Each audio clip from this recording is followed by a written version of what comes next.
चलिए आज के मेहमान हमारे साथ जुड़े हैं पुनीत किलरा, जो कि एबीपी टेक्निकल्स बोनांजा सिक्योरिटीज से हैं और उनसे हम बातचीत करेंगे। आपने जो सवाल भेजे हैं उनके जवाब भी जानेंगे। आज हमारे को Andhra bank, MTech, Geojit, BGR energy जैसे कई ऐसे शेयर्स पे सवाल मिले जिसमें ज्यादातर ट्रेडर्स भी ट्रेड लेते हैं। हनून टॉयज भी इस लिस्ट में शामिल है। इन सभी शेयर्स के बारे में हम चर्चा करेंगे और जानेंगे कि आखिरकार इनमें स्ट्रेटजी करनी क्या है, आपकी स्ट्रेटजी होनी क्या चाहिए। आप भी इस कार्यक्रम का हिस्सा बनिए, सवाल पूछिए। तरीका बहुत आसान है, स्ट्रेटजी की वर्ड है, आपको लिखना होगा पहले, बाद में सवाल जोड़िए, उसके बाद 57575 पर भेज दीजिए।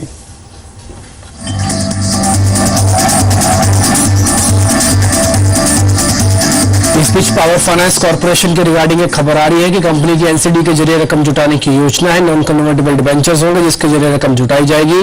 कर्ज सीमा बढ़ाने को भी मंजूरी उनके बोर्ड की तरफ से मिल गई है, साथ ही शेयरधारकों ने भी उनको मंजूरी दे दी है। तो पावर फाइनेंस कॉर्पोरेशन के शेयर पर वैसे भी हमने 2-3 दिन पहले आपको शेयर दिया था पीएफसी कि इसके अंदर एक अच्छा मोमेंटम मिलेगा। असल में पावर से जुड़ी हुई जो फाइनेंस से बेस्ड कंपनीज है उनके अंदर एक अच्छा मूव है।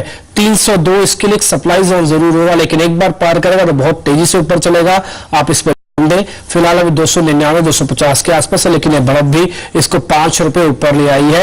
आप पावर फाइनेंस कॉर्पोरेशन के शेयर पर नजर रख सकते हैं। इसी शेयर से ही हम शुरुआत करते हैं और पुलिस से पहले ये जान लेते हैं कि पीएफसी में करना क्या है, बाद में इंडेक्स के बारे में उनसे चर्चा करेंगे। पावर फाइनेंस कॉर्पोरेशन में पुलिस आपकी रिकमेंडेशन क्या है? 299 पे ट्रेड कर रहा है। एक बार 302 की इंपॉर्टेंस है या फिर इंपॉर्टेंस को छोड़ दें और बाय कर ले, टूट जाएगा और आगे चलेगा। देखिए चार्ट के ऊपर देखें तो 284 का एक मेजर सपोर्ट जोन है और ऊपर 309 310 का एक रेजिस्टेंस जोन है। मैं 284 310 ये एक दायरा बना हुआ है, पिछले 5 दिन से एक दायरे में ट्रेड कर रहा है। उससे पहले जो फॉर्मेशन आई थी काफी बेरिश थी, तो इसमें जो वास्तव में कंफर्मेशन आएगी वो तो यही आएगी कि 310 के ऊपर ट्रेड करना शुरू करेगा तो 340 के लिए इसमें टारगेट देखने को मिल सकते हैं। तो बेटर एडवाइस यही दूंगा कि रेंज के ऊपर जब निकले, 310 के ऊपर निकले तो बाय करें 340 के टारगेट के लिए। ठीक है, तो 340 के लिए आप इसमें ट्रेड तो कर सकते हैं, लेकिन आपको थोड़ा रुक रुक के ट्रेड करना है। अगर आपको वॉल्यूम लेना है तो कुछ सर्टेन लेवल्स को पार होने होंगे, तभी आप चाहे तो उसमें एक ट्रेड ले सकते हैं। चलिए आगे बढ़ते हैं, सवाल जब के सिलसिले को वापस तेजी से और बढ़ाते हैं और शुरू करते हैं। एक बार इंडेक्स पे अपनी राय और दे दीजिए पुनीत कि इंडेक्स पे करना क्या है, निफ्टी पे आपकी रिकमेंडेशन क्या है? देखिए नो ट्रेडिंग दिनों से निफ्टी सपोर्ट एक फ्लैट फॉर्मेशन में ट्रेड कर रहा है। ऊपर की तरफ में नीचे की तरफ में 7480 और ऊपर की तरफ में 7660 का लेवल है। जब तक 7660 के ऊपर क्लोजिंग नहीं आएगी, 7480 के नीचे क्लोजिंग नहीं आएगी, तो एक रेंज बाउंड का दायरा बना रहेगा। और ये भी मैं आपको बता दूं तो 7660 के ऊपर कोई भी डेली क्लोजिंग निफ्टी सपोर्ट की आती है तो 7950 तक के टारगेट देखने को मिलेंगे। और 7480 के नीचे निफ्टी सपोर्ट की कोई क्लोजिंग होती है तो 7250 तक के टारगेट मिलेंगे। आप इस हिसाब से अपनी स्ट्रेटजी डिजाइन कर सकते हैं। ठीक है, इस बीच ना केवल सेकेंडरी मार्केट्स बल्कि प्राइमरी मार्केट को भी लेकर सेबी ने कई बड़े बदलाव किए हैं। पृथ्वी हल्दिया यानी कि जो प्राइम डेटाबेस के सीएमडी हैं, उनका यह कहना है कि पिछले 2 से 3 साल में खराब इकोनॉमी का असर बाजार पर जरूर हुआ है, लेकिन सेबी के जो फैसले लिए गए जिसमें 25% रिटेलर के पास पोजीशन होगी, उस फैसले से बाजार में अच्छे दिन आ सकते हैं।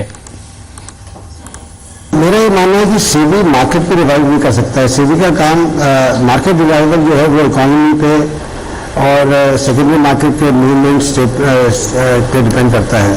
अगर आउटलुक इकोनॉमी का अच्छा नहीं है तो ऑब्वियसली आईपीओ आना बड़ा मुश्किल है, क्योंकि आईपीओ में ज़्यादा रिस्क होती है और अगर फ्यूचर में आपको ज़्यादा अच्छा नहीं दिखता है तो आईपीओ बेचना बड़ा मुश्किल होता है। तो पिछले 2-3 साल जो खराब निकले हैं वो इसलिए निकले क्योंकि इकोनॉमी का आउटलुक बहुत ही खराब था। सेबी का जो मेन रोल है वो ये इंश्योर करना है कि तो इशूअर्स जो है उनको फैसिलिटेट किया जाए ताकि अच्छे इशूअर्स मार्केट में आ पाए, और दूसरा ये इंश्योर करना है कि इन्वेस्टर का प्रोटेक्शन हो। कल की जो फैसले लिए गए सेबी के वो महत्वपूर्ण है 2 तरह से मार्केट को सुधारने के लिए। पहला तो जो डिसीजन है कि पीएसयूज को 25% पब्लिक वोट रखना चाहिए, ये कई नजरिए से बहुत ही अच्छा और महत्वपूर्ण डिसीजन है, क्योंकि पहली बात तो प्राइवेट और पब्लिक सेक्टर प्रमोटर्स के अंदर आपको डिफरेंस रखना ही नहीं चाहिए था, तो वो हट गया। दूसरा ये है कि सरकार को बहुत पैसा चाहिए और ये एक लीगल और बढ़िया तरीका रहेगा सरकार को विदाउट एनी ऑपोजिशन और कॉन्फ्लिक्ट्स कि वो अपना 50-60 हज़ार करोड़ रुपये रेज कर ले। और तीसरा जो सबसे ज़्यादा महत्वपूर्ण इसका जो इम्पैक्ट होगा वो ये है कि आपका जो मार्केट है जो अभी भी बहुत शैलो है और वाइड नहीं है, ये इसके अंदर मार्केट के अंदर काफी सारे शेयर आएंगे, मार्केट डीप होगा, नए इन्वेस्टर्स आएंगे, रिटेल आएगा। और अगर सरकार ने अगर ये मन बना लिया कि हम पीएसयूज को ज्यादा से ज्यादा रिटेल में बेचेंगे तो ये बहुत सुनहरा मौका है कि आप लाखों करोड़ों नए इन्वेस्टर्स को और छोटे इन्वेस्टर्स को मार्केट में लेके आ जाए। इस बीच पृथ्वी हल्दिया का यह भी मानना है कि एफपीओ में भी रिटेल निवेशकों को जो डिस्काउंट है वो आगे भी मिलना चाहिए। आईपीओ मार्केट हो, चाहे एफपीओ हो, चाहे ऑफर फॉर सेल हो, कोई भी मैकेनिज्म आप यूज करें, सबसे बड़ा दो मुद्दे होते हैं हर एक इशू के अंदर। एक तो क्वालिटी ऑफ कंपनी क्या है, दूसरा उसका वैल्यूएशन और उसकी ऑफर प्राइस क्या है। अगर आपकी ऑफर प्राइस सही रहेगी तो मार्केट के अंदर एपेटाइट की कमी नहीं है। हमने देखा है कई सारे इश्यूज बहुत ओवर सप्लाई हुई है, इन्वेस्टर ने बहुत पैसा भी कमाया है। अगर आपकी प्राइसिंग बहुत एग्रेसिव रहेगी, अगर आप उसको अगर ऑफर फॉर सेल के अंदर प्रॉब्लम क्या है कि आपकी जो प्राइस है वो कम्पीट कर रही है मार्केट प्राइस से, ऑलरेडी मार्केट में ट्रेडेड स्टॉक है और आपको जो प्राइस आपने डिक्लेयर करी है वो मार्केट प्राइस से कम्पीट कर रही है। अगर मान लो वो आर्बिट्राज नहीं है, अगर वो गैप बहुत कम है या गैप है ही नहीं, तो कोई आदमी इतना पैसा ओवरफेज में क्यों लगाएगा, वो मार्केट से खरीद लेगा। तो ओवरफेज के अंदर जो आपने एग्जाम्पल दिया उसके अंदर सबसे बड़ा मुद्दा क्वालिटी ऑफ कंपनी का नहीं था, प्राइसिंग का था। और अगर प्राइसिंग स्ट्रेटेजी अगर सरकार सही लिया है तो ओवरफेज is like a secondary market trade. आपका ऑलरेडी लिस्टेड स्टॉक है, आप थोड़े शेयर बाजार में एक शेयर होल्डर से दूसरे शेयर होल्डर के पास जा रहे हैं, तो इसमें कोई ऐसा प्राइस डिस्कवरी या कंपनी डिस्कवरी नहीं हो रहा है कि हमको पता नहीं है कंपनी किस तरह की होगी। कंपनी की सारी नॉलेज है, इन्फॉर्मेशन डिस्क्लोजर है, सारे ऑलरेडी ट्रेडेड स्टॉक है और एक शेयर होल्डर दूसरे शेयर होल्डर को बेच रहा है, खाली एक वो स्टॉक मैकेनिज्म से बेच रहा है। तो उसके अंदर प्राइसिंग का बहुत बड़ा मुद्दा है और अगर प्राइसिंग आप सही करेंगे तो आपको डिमांड की कमी नहीं रहेगी। प्रतिबंध ये बताते हुए कि जो कदम उठाए गए हैं इससे उम्मीद है कि बाजार के अंदर काफी तेजी से बदलाव जरूर होता हुआ दिखेगा। इस बीच कुछ एक और कॉलर भी हमारे साथ जुड़ रहे हैं। पार्थ हैं दिल्ली से अपने सवाल पूछने के लिए। पार्थ जी नमस्ते, अपने सवाल पूछे आप। I have MTech India. MTech India, ठीक है। 130 प्राइस। ठीक है, और शेयर्स कितने होंगे? 2000 हैं? 2000 शेयर। 2000 शेयर्स है, ठीक है। क्या जानना चाहते हैं आप इसके बारे में? Should I hold those shares or should I put my loss invest in other company? ठीक है, दोनों ही ऑप्शंस इनके पास है। पुनीत, ये क्या आगे होल्ड इसको करेगा? स्ट्रेंथ है तो तभी इसको होल्ड करेंगे, अदरवाइज ये लॉस भी बुक कर सकते हैं। ये ऑप्शन भी इन्होंने ओपन कर दिया है। 2000 शेयर इनके पास है, 132 की बाय है। देखिए, मैंने हमेशा से एक बात इसी शो में कही है कि जब भी आप कोई शेयर बाय कर रहे हैं तो ये ध्यान रखें कि वो किसी से पूछ लें कि वो शेयर ओवरबॉट जोड़ में ट्रेड तो नहीं कर रहा है। जब आपने 134 135 पे बाय किया तो काफी ओवरबॉट जोड़ में ट्रेड कर रहा था, उसके बाद इसमें करेक्शन का दौर देखने को मिल रहा है। शेयर अच्छा है, इसका स्ट्रक्चर बुलिश है और इस समय मेरे ख्याल से 105 रुपए के आसपास का जो गैप का सपोर्ट है उसको टेस्ट करके भाग रहा है। आपने 135 के आसपास लिए हैं, एवरेजिंग कर लीजिए 105 से 110 के बीच में, आपका एवरेज 22 प्राइस ठीक बन जाएगा। और मुझे लगता है कि 145 150 के टारगेट के लिए आप इसको 1 से 1.5 दिन तक होल्ड करेंगे तो आपको टारगेट भी देखने को मिल जाएगा। ठीक है, इस बीच अमित हमारे से जुड़े हैं कोलकाता से अपने सवाल पूछने के लिए। अमित जी नमस्ते, अपने सवाल पूछे आप। अमित सुन पा रहे हैं आप मेरे को? शायद इनसे बात नहीं हो पाएगी। इनके पास अदानी पोर्ट्स के 145 रुपए में 1500 शेयर है। आप बताएंगे प्लीज इस पे करना क्या चाहिए? अदानी पोर्ट अदानी एंटरप्राइज दोनों के अंदर एक अच्छा मोमेंटम तो है, लेकिन मोमेंटम कहीं फ्रीज ना हो जाए। आपकी रिकमेंडेशन अदानी पोर्ट्स पर? देखिए, आपने 145 रुपए पर लिया है तो आपके पास में एक बहुत अच्छा नजरिया ये है कि आप एक वाइड स्टॉप लॉस रख के शेयर को होल्ड कर सकते हैं, क्योंकि शेयर बुलिश है। जिस सेक्टर से है वो सेक्टर आने वाले टाइम में बुलिश है और मुझे लगता है कि इस शेयर के अंदर काफी समय चार्ट के ऊपर जान है। जहां तक स्टॉप लॉस की राय दूंगा, मैं आपको ये राय दूंगा, इस समय शेयर चल रहा है 228 रुपए का और मैं आपको सलाह देता हूं कि 205 रुपए का डेली क्लोजिंग बेसिस का स्टॉप लॉस लगा के अदानी पोर्ट्स को होल्ड कीजिए। जो चार्ट पैटर्न बन रहा है उस हिसाब से ये लगता है कि 255 का हाई टेस्ट करेगा और उसका ब्रेकआउट भी देगा और 280 रुपए तक के टारगेट अदानी पोर्ट्स में देखने को मिल सकते हैं। ठीक है, चलिए इस पीछे एक एसएमएस में हमारे को मिला है कौशल का। इनके पास जियोजीत के शेयर हैं और ये 1000 शेयर इनके पास है 44 के रेट पे। ये जानना चाहते हैं कि आगे की रणनीति क्या हो। अभी रेट तो 3940 अराउंड ही चल रहा है, 4 रुपए का घाटा तो है, 4000 के लॉस पे है। लॉस को कैसे मिनिमाइज करें? देखिए, 22 रुपए से इसने 44 रुपीज तक की रिकवरी दिखाई है। 100% का रिटर्न शेयर में मिल चुका है। मंथली चार्ट पर देखे तो जिसका 44 के आसपास का टॉप लगा है वो इसकी मंथली चार्ट के ऊपर कहीं ना कहीं मेजर रेजिस्टेंस है। आपने रेजिस्टेंस पे बाय किया है। हमेशा कहता हूं कि चेक कीजिए कि जब मैं बाय कर रहा हूं वो सपोर्ट पे या रेजिस्टेंस पे है। इसके सपोर्ट लेवल 38 रुपए का है तो 38 रुपए का एक स्टॉप लॉस लगाकर शेयर को होल्ड कीजिए और 44 रुपए के आसपास कोई रैली आती है शेयर से एग्जिट कर लीजिए।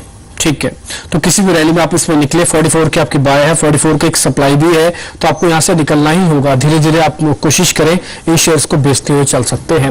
लेकिन इस बीच हमारी खास सीरीज चल रही है फीफा स्टॉक, जिसके जरिए हम आपके सामने 3 शेयर रखते हैं। एक शेयर तो मैं बता चुका हूं, लेकिन दूसरा शेयर कौन सा है आइए वो देखते हैं।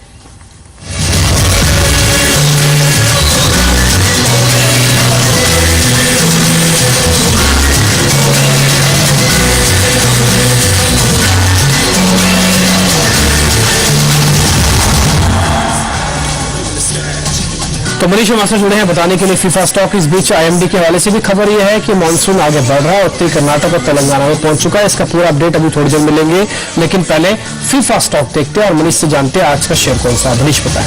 धन्यवाद डिम्पी। देखिए जो भी सेक्टर बजिंग हो रही है, जिस पर खबर आ रही लगातार, मैं उसी को पिक करने की कोशिश कर रहा हूँ। रेलवे सेक्टर से कौन कौन का मैंने पिक किया था आज के लिए। जो इंश्योरेंस सेक्टर जुड़ी कंपनी मैक्स इंडिया होगा, जिसमें की जो है बहुत फीफा स्टॉक में आज के लिए चुना, जिसमें खरीदारी करने की सलाह होगी। इसमें माइक्रोसेक की राय है खरीदारी करने की शेयर में जो है। सबसे बड़ी बात है कल जिस तरह से खबर आई है कि इंश्योरेंस में जो एफडीआई की सीमा जो है बढ़ाई जा सकती है, ये बेहद पॉजिटिव ट्रिगर और सीमा जो है बढ़ाकर 26 से लेकर 49% तक किया जा सकता है। ये बेहद पॉजिटिव ट्रिगर है।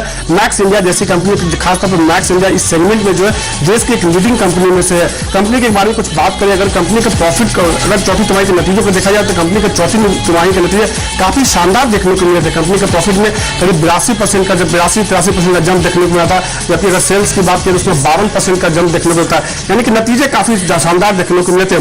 कंपनी जो है देखिए मैक्स इंडिया जो है हेल्थ इंश्योरेंस से लेकर इसके कई वर्टिकल है जिसमें ये काम करती है। तो अलग अलग करीब 7 सेगमेंट है जिसमें ये काम करते हैं। सबसे बड़ी बात है कंपनी का क्लाइंट जो ग्राहकों की संख्या वो काफी बड़ी है। 70 लाख ग्राहकों को जो अपनी सेवा देती है और देश भर में करीब जो है 210 ऑफिसों के साथ ये काम करती है। दुनिया की जो बड़ी इंश्योरेंस कंपनियां जिनके इनके साथ इनका करार है, इनके कुछ एक जो इनके प्रोग्राम जो चल रहा है, जो इनके प्रोडक्ट है, उसमें मैक्स लाइफ इंश्योरेंस है, मैक्स बोपा, मैक्स हेल्थ केयर है और मैक्स अंतरा जैसे स्टॉक्स है प्रोडक्ट है। मैक्स लाइफ इंश्योरेंस में जहां एक तरफ उन्होंने जापानी कंपनी से टाइप कर रखा है, मैक्स बोपा में यूके कंपनी के साथ टाइप कर रखा है, वही मैक्स हेल्थ केयर में दक्षिण अफ्रीका कंपनी के साथ उन्होंने जो है जेबी कर रखा है। और तमाम जो जेबी है 76-26 के रेशियो में जो है 76 से 74-26 के रेशियो में है। सबसे बड़ी बात यह है कि इन तमाम तरीका पर खरीदारी करने की सलाह दिया है। माइक्रोसेक की तरफ से कहा कि जिस सेगमेंट में उस सेगमेंट में लगातार ग्रोथ बने रहने की उम्मीद है। उनको लगता है कि अगर आप शेयर पर दाव लगाते हैं अगले कुछ महीनों के लिए तो 368 रुपए तक का लक्ष्य देखने को मिल सकता है। ठीक है, 368 का पोजिशनल ट्रेड आपके सामने रखा गया है, इस पर आप नजर रख सकते हैं। मैक्स इंडिया पे खबर ये भी है कि अगर एफडीआई आता है इंश्योरेंस सेक्टर में, यानी कि सीमा उसकी बढ़ा दी जाती है, तो उसका बेनिफिट इस शेयर को भी पूरा मिलेगा। तो इस पर आपकी रिकमेंडेशन भी चाहिए। 346 का इसने 52 वीक का हाई बना के करेक्शन दी है, एक फ्लैट फॉर्मेशन बना रहा है और इसका कल ना एक ब्रेकआउट होते हुए रह गया है। आज इसमें फिर गैप अप ओपनिंग हुई है। ओवरऑल जो चार्ट स्ट्रक्चर है काफी बुलिश है। One of the better stock इस समय मूवमेंट पर जो आपको मिल सकता है वो शेयर है। जिस तरीके का चार्ट पैटर्न बन रहा है तो 375-380 तक के टारगेट देखने को मिल सकते हैं। ठीक है, तो पुनीत की रिकमेंडेशन भी इस पे है अब बाय की, और इस पे चाहे तो आप ट्रेड ले सकते हैं। शुक्रिया आपका कार्यक्रम में जुड़ने के लिए। निफ्टी इस समय 12 अंक ऊपर आ चुका है, धीरे धीरे अपनी बढ़त को बढ़ा रहा है। 7550 के ऊपर इस समय निफ्टी है।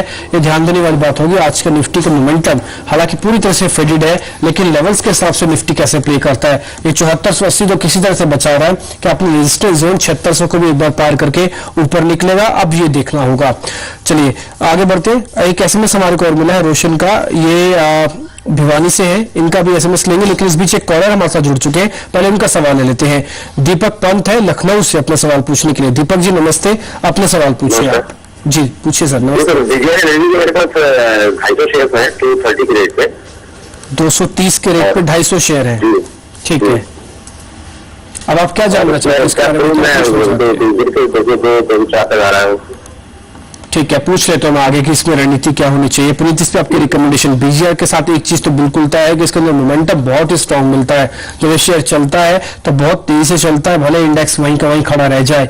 आपकी इसमें सलाह क्या होगी? 203 पे भी ये ट्रेड कर रहा है, 230 पे है, नुकसान तो भी है, ये नुकसान को मैनेज कैसे करें अब? क्योंकि 240-190 के दायरे के अंदर शेयर ट्रेड कर रहा है। जिस समय आपने शेयर लिया था वो कहीं ना कहीं ओवरबॉट जोन में ट्रेड कर रहा था और वहीं से करेक्शन शार्प है क्योंकि हाई बीटा शेयर है तो आपके लेवल से काफी नीचे आ चुका है। पावर सेक्टर का स्टोर